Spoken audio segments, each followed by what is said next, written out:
your attention. Today was killed Alexey Navalny. Alexey Navalny is political prisoners. Today Putin killed Alexey Navalny. Nikita Harshenko came to the U.S. as a refugee from Russia about a year ago, escaping political prosecution. He says he wasn't as brave as Russian opposition leader Alexey Navalny, who was fearless about voicing criticism of Russian President Vladimir Putin. Navalny returned to Russia after his poisoning in 2021, went to prison, and paid with his life.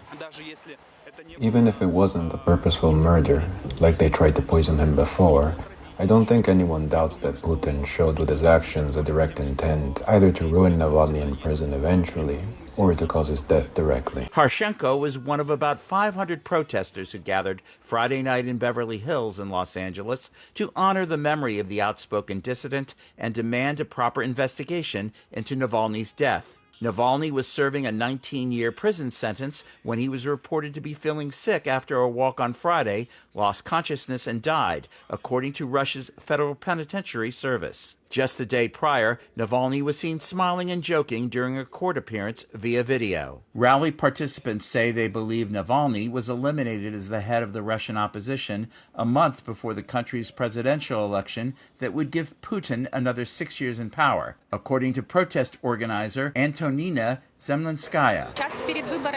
They wanted to destabilize the opposition, to paralyze us so we can't continue to agitate people not to vote for Putin. So we drop our hands so we can't continue fighting. Because for a lot of people, with Alexei went away the hope for a better Russia. Russian diaspora populations were in the streets of cities globally following the news of Navalny's death. There is footage from Belgrade, Serbia. These scenes are from Washington, where about 100 people gathered in front of the Russian embassy. Today is a very tragic day because Navalny was a symbol of the resistance, a symbol of heroism, Russian heroism. He was a person about whom you could say, yes, Russians are resisting and not being compliant with the regime. The death of Navalny is very personal for a lot of Russians, says Los Angeles rally participant Oleg Shapovsky. He always had his sense of humor. He always was smiling, even in the hardest time. That's what inspired me.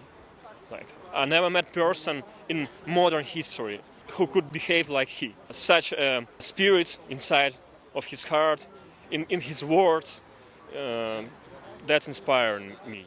He adds they will always remember when answering a question at the end of the Oscar-winning documentary Navalny, released last year, "What if he dies?" Navalny underscored to the Russian people to never give up. The situation when I am killed is very simple, not give up. For VOA News, Robert Raffel.